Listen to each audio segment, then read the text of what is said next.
किसी के मम्मी भर्ती हैं, किसी का कोई भर्ती है, किसी का मेरे पापा भर्ती हैं, क्योंकि वो शॉप पापा की ही थी, दादा से पापा और पापा के बाद वो शॉप मैं संभाल रहा था। का तो शॉक है। इवन मेरे पापा को कार्डियो अटैक आया हुआ है, हम उनको लेके हॉस्पिटल गए हुए हैं और इवन पापा अभी मेरे हॉस्पिटल में ही हैं, अभी उनका ट्रीटमेंट चल रहा है, ECG हो रही है, वो सब हम लोग करवा रहे हैं। बस अचानक से आए थे इसी वजह से घर में, बस समझ लीजिए जैसे किसी घर में एक मैयत होती है, बस वैसे सेम माहौल है मैयत वाला, कि जैसे कि घर में कोई मर जाता है, इंतकाल हो जाता है, बस वैसे सेम सिचुएशन उधर है।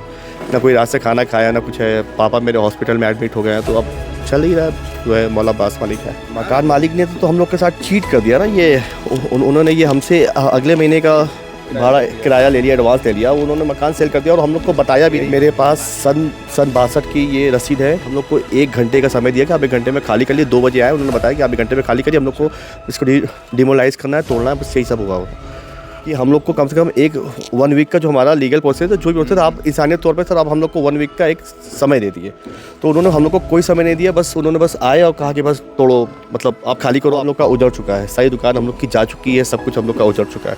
बस यही है कि ये आपके सामने है कि ये क्या ही फ्रॉड हुआ है हम लोग के साथ, कि मकान मालिक ने हम लोग के साथ इतना गलत काम किया है। कुछ हमारा मुआवजा सोचिए, कुछ हमारे बारे में करिए। हम लोग कहाँ जाएंगे? हमारी फैमिली है, बच्चे हैं, सब स्कूल जाते हैं, सबका फीस सबमिट करनी, सब करना, सब कहाँ जाएंगे? समझ में नहीं आ रहा सर, एकदम पूरा ब्लाइंड है, एकदम कुछ समझ में नहीं आ रहा। आदमी कुछ देख ही नहीं पा रहा कि करेगा तो क्या करे। हम कहीं अपनी दुकान देखें, कि अपनी फैमिली को देखें, कि अपने पापा को देखें, हम किस को देखेंगे? साथियों, बहुत बहुत स्वागत है खुशखबरिया में। बनारस के एक मशहूर रिपोर्टर है विजय विनीत। उन्होंने कभी अपनी एक रिपोर्ट में कहा था कि बनारस का जो दिल है वो दाल मंडी है, और आज दाल मंडी पर हथौड़ा चल रहा है। कल आपने देखा होगा कि सोशल मीडिया पर कई सारे वीडियोस वायरल हुए, जो अचानक से दाल मंडी में हथौड़ा चलना शुरू हुआ। दुकानदारों से आनन फानन दुकान खाली करने को कहा गया। उन्हीं में से एक दुकानदार हमारे साथ हैं, उनसे जानेंगे कि कल क्या हुआ था और दुकानदारों की असली परेशानी क्या है। क्योंकि दाल मंडी में देखा जा रहा है कि जो मुआवजे की अगर बात भी हो रही है तो सिर्फ जो भवन स्वामी है या जिनका मकान है उन्हीं को लेकर बात हो रही है। दुकानदारों को लेकर कोई बात नहीं कर रहा है, क्योंकि यहाँ पे जो सिस्टम है, और दुकान जहाँ भी होगी वहाँ भी ये सिस्टम होगा कि दुकान खरीदी जाती है, लंबी लंबी रकम दी जाती है, तो दुकानदार परेशान है। आज हमने आपको दिखाया भी एक वीडियो में कि पूरे दाल मंडी में दुकानें बंद हैं, और दुकानें बंद करने का कोई आह्वान नहीं था, दुकानदारों ने अपनी मर्ज़ी से दुकानें बंद की, उनका ये विरोध है। तो हमारे साथ हैं, क्या नाम है आपका? मेरा नाम अली रिजवी पड़ेगा। क्या कल हुआ था और क्या आप लोगों की परेशानी, असल परेशानी क्या है दुकानदार? असल परेशानी ये है कि हमारे लैंडलॉर्ड ने मकान मतलब रजिस्ट्री कर दिया, उसने हम लोग को बताया नहीं कि आपकी रजिस्ट्री हो चुकी है। और इवन उन्होंने हमसे ये, मेरे पास ये उनकी रसीद पड़ी है 1/12/2025 का, उन्होंने हमको ये एडवांस रसीद काट के दिया था। अगर उनको रजिस्ट्री करनी थी तो ये हमको एडवांस किराया हमसे क्यों लिया उन्होंने? महीने का भी जी, ये पूरा आपके सामने है। ये आपका 1/12/2025 इन्होंने पूरी हमसे पैसा लिया, एडवांस लिया। इन्होंने हमको आश्वासन दिया कि अभी ऐसा कुछ भी नहीं है, हम नहीं बेचेंगे, हम ये नहीं करेंगे। तो हम लोगों ने इनको ये रेंट दे दिया। मकान मालिक ने आपसे? जी। तो मकान मालिक उसके बाद बात हुई है? उसके बाद मेरी मकान मालिक से बात हुई तो वो बोल रहे कि वो लोग आए हैं, ज़बरदस्ती कर दिए, ये कर दिए, वो कर दिए। तो हम लोग कल गए लैंडलॉर्ड के पास, तो हमने उनसे बोला कि सर हमको एटलीस्ट 15 डेज़ का नहीं तो 1 वीक का समय दे दिए, हम लोग अपना शॉप निकाल के सेट कर दे रहे। हम आपके चौड़ीकरण के विरोध में नहीं हैं, आपने सेल कर दिया ठीक है, मगर कुछ हम लोग का भी, कुछ गरीबों के बारे में, मतलब कुछ हम लोग के बारे में भी सोचा जाए कि हमारा मुआवजा क्या होगा, हमारे बारे में कुछ सोचा जाए या ना तो जाए। उन्होंने ये सब छोड़ के उन्होंने बस हम लोग को 1 घंटे का समय दिया कि आप 1 घंटे में खाली कर लिए। 2 बजे आए, उन्होंने बताया कि आप 1 घंटे में खाली करिए, हम लोग को इसको डिमोलाइज करना है, तोड़ना है, बस यही सब हुआ हो। तो दुकानदारों की बात ना मकान मालिक सुन रहे हैं ना प्रशासन सुन रहा है, तो और कोई रास्ता समझ में? मकान मालिक ने तो हम लोग के साथ चीट कर दिया ना। ये उन्होंने ये हमसे अगले महीने का भाड़ा किराया ले लिया, एडवांस ले लिया, उन्होंने मकान सेल कर दिया और हम लोग को बताया भी नहीं कि आपके मकान की रजिस्ट्री हो गई है। इवन कल संडे था, हम लोग सैटरडे को रात में उनके पास गए थे, तो उन्होंने बोला कि हम लोग के अकाउंट में पैसा नहीं आया, अभी ऐसा कुछ भी नहीं हुआ है। तो हम लोग को फिर संडे को हम लोग जैसे रोज़ जाकर शॉप खोलते थे, हमने शॉप खोला तो 2 बजे PWD के कुछ अधिकारी आए, उन्होंने बोला कि आप लोग इसको खाली कर दिए, तो हम लोग इसको तोड़ने वाले हैं, आपके मकान मालिक की रजिस्ट्री हो गई। तो हम लोग ने उनको बुलाया और बुलाने के बाद हमने उनको बोला कि देखिए सर, कि हम लोग को कम से कम 1 वीक का जो हमारा लीगल प्रोसेस है, जो भी प्रोसेस आप इंसानियत तौर पे सर आप हम लोग को 1 वीक का एक समय दे दिए। तो उन्होंने हम लोग को कोई समय नहीं दिया, बस उन्होंने बस आए और कहा कि बस तोड़ो, मतलब आप खाली करो, आपको क्या चाहते हैं आप लोग? हम चाहते हैं हम क्या ही चाहेंगे सर। अब तो सब तो हम लोग का उजड़ चुका है, सारी दुकान हम लोग की जा चुकी है, सब कुछ हम लोग का उजड़ चुका है। बस यही है कि ये आपके सामने है कि ये क्या ही फ्रॉड हुआ है हम लोग के साथ, कि मकान मालिक ने हम लोग के साथ इतना गलत काम किया है। इसको लेकर कुछ कानूनी कार्रवाई वगैरह आप लोग करेंगे? तो अब हम लोग बात करते हैं अपने वकील साहब से, देखते हैं इस पर क्या हो सकता है, क्या ही कर सकते प्रशासन हैं। और सरकार का रवैया यहाँ के दुकानदारों के साथ कैसा है अभी?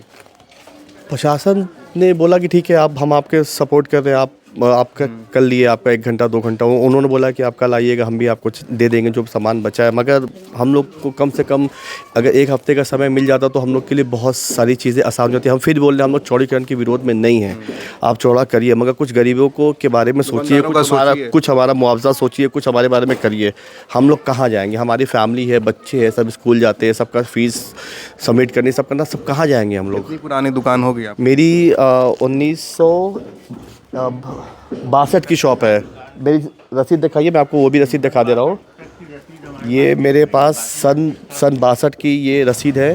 हाँ, ये मेरी आपकी सन 62 की रसीद से लेके ये भी जो नेक्स्ट मंथ आने वाला दिसंबर, ये 1/12/2025 तब तक का मेरा ये है। आप सोचिए, सन 62 की शॉप है और हम लोग के बारे में इतना नहीं सोचा जा रहा है, तो हम लोग उस पर क्या ही बोलेंगे अब हम। कल जब ये अचानक हुआ, आप लोगों ने कभी सोचा था कि ऐसे अचानक से आएंगे, दुकान खाली करवाएंगे? का तो शॉक्ड है। इवन मेरे पापा को कार्डियो अटैक आया हुआ है, हम उनको लेके हॉस्पिटल गए हुए हैं, और इवन पापा भी मेरे हॉस्पिटल में ही हैं, अभी उनका ट्रीटमेंट चल रहा है, ECG हो रही है, वो सब हम लोग करवा रहे हैं। बस अचानक से हम आए थे इसी वजह से कि उनको ये इतनी प्रॉब्लम हो गई थी कि मेरे दादा परदादा, हम, मेरे आने वाली नस्ल, सब लोग, हम लोग इसी से जुड़े थे। इससे एक हमारा बहुत इमोशन जुड़ा हुआ है। इस दुकान है मेरी वॉल क्लॉक की शॉप है, वॉच की शॉप है मेरी, और रिपेयरिंग सेंटर है वॉच का। कॉर्नर पे जो दुकान है, उधर से आते हुए जी, चौक से जब आप सामने एंटर करेंगे तब कॉर्नर वाली मेरी ही शॉप है। पुरानी दुकान है जी, काफ़ी पुरानी। उम्मीद लग रही है कि दुकान दूसरी जगह मिलेगी सरकार की तरफ से जब चौड़ा होगा, ऐसा कुछ? उन्होंने तो साफ बोल दिया है कि आप जाके अपने मकान मालिक से समझिए। उन्होंने हमको 1 घंटे से 2 घंटे का ज़्यादा का समय भी नहीं दिया। हम जैसे लोग रोज़ शॉप पे जाते हैं, अगरबत्ती जलाते हैं, दुआ पढ़ते हैं, जो भी करते हैं, इवन पूजा करते हैं, तो हम लोग का बस हुआ 2 बजे आए, उन्होंने बोला कि आप खाली करिए, आपको 1 घंटे में हम इसको डिमोनेटाइज करेंगे, आपका मकान मालिक रजिस्ट्री। तो हम अपने मकान मालिक को बुलाया, वो भी आए, वो भी आके बोले कि एक सुमन आंटी हैं, उन्होंने बोला कि आप 15 दिन का समय दे दिए। उन लोगों ने उनकी भी बात नहीं मानी। अब वो आए और तुरंत आके उन्होंने पूरा गिरा दिया। घर में अभी कैसा माहौल है? घर में बस समझ लीजिए जैसे किसी के घर में एक मैयत होती है, बस वैसे सेम माहौल है मैयत वाला, कि जैसे कि घर में कोई मर जाता है, इंतकाल हो जाता है, बस वैसे सेम सिचुएशन उधर है। ना कोई रात से खाना खाया, ना कुछ है। पापा मेरे हॉस्पिटल में एडमिट हो गए हैं, तो अब चल ही रहा है, जो है मौला अब्बास मालिक है। पूरे दाल मंडी के लोग इस दुख में सबके साथ? जी, आज उन पूरे दाल मंडी के लोगों ने इसलिए हम लोग की जो कल कार्रवाई हुई थी, तो इसी के एकदम शांतिपूर्वक उन लोगों ने अपनी शॉप बंद कर रखी है। चलिए, हम आपके साथ हैं। कुछ नज़र आ रहा है कि इसके बाद क्या होगा? कहीं दुकान लगाएंगे या कुछ सोचा होगा? कहाँ दुकान लगाएंगे सर? अभी कहाँ, मतलब समझ में आ रहा? कुछ समझ में नहीं आ रहा सर, एकदम पूरा ब्लाइंड है, एकदम कुछ समझ में नहीं आ रहा। आदमी कुछ देख ही नहीं पा रहा। आदमी करेगा तो क्या करें? हम कहीं अपनी दुकान देखें, कि अपनी फैमिली को देखें, कि अपने पापा को देखें, हम किस को देखेंगे? एकदम बस हो गया एक जगह, एकदम हैट्रिक हो गया। हम बता नहीं सकते कि एकदम क्या ही करूं, मेरे सामने कोई वर्ड नहीं है। कुछ आप ही की सिचुएशन है और लोग भी इस तरह से हैं? नहीं सर, मेरे साथ उसमें 13 दुकान है और 13 लोग की सेम सिचुएशन है। किसी के मम्मी भर्ती हैं, किसी का कोई भर्ती है, किसी का मेरे पापा भर्ती हैं, क्योंकि वो शॉप पापा की ही थी, दादा से पापा, और पापा के बाद वो शॉप मैं संभाल रहा था, और काफ़ी हमारी पुरानी शॉप थी, तो इसलिए उससे एक इमोशन जुड़ा हुआ था, सब कुछ था। तो अभी कुछ उम्मीद नज़र नहीं आ रही? अभी कोई उम्मीद नज़र नहीं आ रही है, और बाकी अल्लाह मालिक है, देखिए क्या ही होता है। तो सुना आपने, ये अली रिजवी थे और इनकी दुकान जो है काफ़ी पुरानी दाल मंडी में थी, और दुकानदारों की कोई बात नहीं हो रही है, सिर्फ जो है मकान मालिक हैं उनको मुआवजा मिल रहा है, जिनकी 60 साल 70 साल, यहाँ तक कि 100 साल पुरानी ऐसी दुकानें। हमने और भी दुकानदारों से बात की थी कैमरे के पीछे। बहुत सारे लोग अब थक गए हैं, कैमरे के सामने भी नहीं आना चाहते, वो उम्मीद खो चुके हैं, लेकिन अभी भी कुछ लोगों की उम्मीद है, कुछ रास्ता निकलेगा। दुकानदारों के बारे में बात होगी। दुकानदार ही सबसे ज़्यादा दाल मंडी में, उसी को आबाद की हुई दाल मंडी अगर जानी जाती है तो दुकानदारों की वजह से जानी जाती है। और दाल मंडी की एक खासियत ये भी है कि गरीब हो या अमीर हो, अगर किसी के यहाँ शादी हो या त्यौहार हो, चाहे हिंदू हो चाहे मुस्लिम हो, कुछ भी पड़ता है वो दाल मंडी का रुख ज़रूर करता है, क्योंकि वाजिब कीमत में यहाँ सामान मिल जाते हैं। अब सरकार का ये देखना है कि दुकानदारों के लिए कुछ सोचती है, उनके बसाने के लिए, या कुछ उनको मुआवजे के लिए कुछ सोचती है तो सरकार ही बताएगी। आप क्या सोचते हैं अपनी राय ज़रूर कमेंट करें। आप देख रहे थे खोज खबरिया। बनारस से मैं उबैद, बहुत बहुत शुक्रिया।